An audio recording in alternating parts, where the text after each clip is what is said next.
Hainan baru. Ditulis oleh sang Begawan Media Dahlan Iskan, mantan Menteri Negara BUMN, dibaca dan diunduh dari cowasjb.com. Salah satu jadwal saya yang tertunda akibat COVID-19 adalah Hainan. Itu sebuah pulau di seberang Vietnam bagian utara. Itulah Hawaii-nya Tiongkok. Itulah pulau yang disiapkan untuk melebihi Singapura dan Hong Kong, termasuk di bidang turisme dan pengobatan. Pulau Hainan adalah sebuah provinsi mandiri. Untuk persaingan itu seluruh pulau sudah ditetapkan sebagai zona perdagangan bebas. Baru di Hainan inilah terjadi satu provinsi penuh sebagai zona perdagangan bebas. Besar Pulau Hainan itu 7 kali Pulau Bali, atau 40 kali Pulau Singapura, atau 400 kali Pulau Hong Kong. Masih begitu banyak kawasan kosong di pulau itu. Untuk bidang kedokteran saja telah ditetapkan satu kawasan tersendiri. Sudah berdiri 12 rumah sakit baru yang serba modern. Satu penyakit, satu rumah sakit besar. Dengan lingkungan yang dibuat damai di dalamnya dan di luarnya. Semua pusat studi sub bidang kedokteran juga ada di kawasan itu, termasuk fakultas-fakultas kedokteran yang berafiliasi dengan rumah sakit di banyak negara maju. Tiongkok memang gelisah akan besaran angka penduduknya yang berobat ke luar negeri, misalnya ke Jepang untuk penyakit dalam, ke Amerika untuk jantung, ke Korea Selatan untuk kecantikan. Lebih 10% turis Tiongkok yang ke luar negeri ternyata terkait dengan pengobatan dan operasi plastik.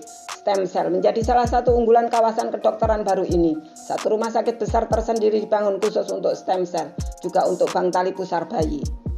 Stem cell center ini sudah dilengkapi dengan 100 fasilitas aliran udara laminar yang menjamin pelaksanaan stem cell steril 100%. Kapasitas stem cell di rumah sakit itu sudah bisa mengerjakan 1000 stem cell setahun. Stem cell juga dikembangkan untuk program transplant organ. Pembuatan organ dari sel tali pusar dipusatkan di sini. Prosedur perizinannya dipermudah tanpa harus minta persetujuan pusat. Pembuatan organ dari sel tali pusar ini dimaksudkan untuk mengatasi kekurangan organ tertentu. Ilmu transplantasi sudah begitu maju, tapi seringkali tidak ada orang yang mau mendonorkan organ, terutama di negara-negara yang mayoritas menganut agama Islam, yang masih sering terdengar pengharaman terhadap donor organ. Maka bisa jadi, pembuatan organ dari sel tali pusar ini akan bisa mengatasi persoalan halal haram di dunia transplantasi. Di Hainan sudah dikoleksi 3.500 tali pusar bayi sebagai sumber pengambilan bahan baku sel. Dari situ akan bisa dibuat ginjal, liver, telinga, hidung, dan seterusnya. Semua cucu saya, tali pusar mereka juga disimpan di bank tali pusar di luar negeri. Saat itu belum ada bank serupa di Indonesia. Itu untuk jaga-jaga, siapa tahu di masa depan mereka memerlukan stem cell untuk mengatasi sakit tertentu.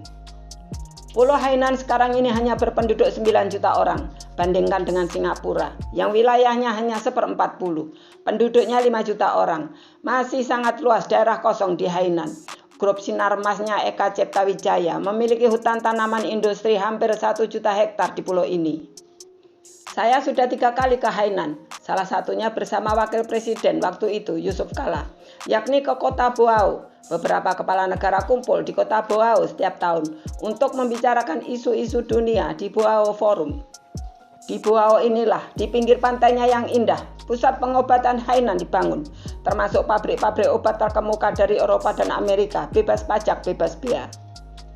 Boao hampir sama jauhnya dari Haikou dan dari Sanyang. Haikou adalah kota terbesar di Hainan yang juga ibu kota provinsi itu. Letaknya di pantai utara, Sanya adalah kota terbesar kedua, kota turis. Pantainya seperti di Hawaii, hanya saja masih kalah dengan pantai Kuta di Bali. Pantai Sanya inilah yang dikampanyekan sebagai Hawaii-nya Tiongkok. Pulau Hainan memang pulau tropis, sudah jauh lebih ke selatan dibanding Hong Kong. Kepergian saya yang kedua ke Hainan adalah untuk melihat proyek kabel listrik bawah laut. Jarak pulau itu dengan daratan Tiongkok, Guangdong, sekitar 500 km. Baru di bawah laut selat inilah digelar kabel listrik berkekuatan 500 kV. Tentu setiap kali ke Hainan saya ingin makan nasi ayam Hainan yang sangat terkenal di Indonesia maupun di Singapura itu. Kecewa, ternyata seperti soto Madura, tidak ada nasi ayam Hainan di Hainan. Terima kasih sudah mendengarkan Diswe hari ini. Semoga bermanfaat dan menginspirasi. Jangan lupa subscribe, klik lonceng, komen, like, dan share. Sampai jumpa di Diswe berikutnya. Ada pertanyaan kepada Sang Begawan, link ada di deskripsi.